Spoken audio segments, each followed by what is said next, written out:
جو سنایا جا رہا ہے اس سلسلے میں میرے شیخ اور مرشد مولانا شاہ ابرار الحق صاحب دامت برکاتہم یہ نصیحت فرماتے ہیں کہ بہشتی زیور کا 7واں حصہ بار بار پڑھیے۔ بہشتی زیور کو ہم نے طاق میں رکھا ہوا ہے، بیٹی کے جہیز میں دے دیا، بستے میں اور طاق میں گلدان میں رکھے ہوئے ہیں۔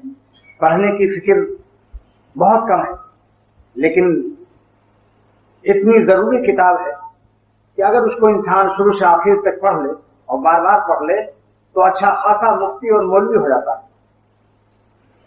تمام مسائل کا علم، دوسرا حصہ پڑھ لیا، نماز کے سارے مسائل کا علم حاصل ہو گیا۔ رمضان شریف کا آ رہے ہیں، روزے کا حصہ پڑھ لیا، روزے کے تمام قانون کا علم ہو گیا۔ 7واں حصہ اصلاح اخلاق کے لیے، جو شخص اپنے اخلاق کی اصلاح کرنا چاہتا ہے اور اخلاص حاصل کرنا چاہتا ہے اس کے لیے 7ویں حصے کا بار بار مطالعہ کا حضرت والا اپنے طالبین کو حکم دیتے ہیں۔ اسی لیے میں بھی یہاں پڑھوا رہا ہوں تاکہ معلوم بھی تو ہو کہ اس کے اندر کیا خزانہ ہے۔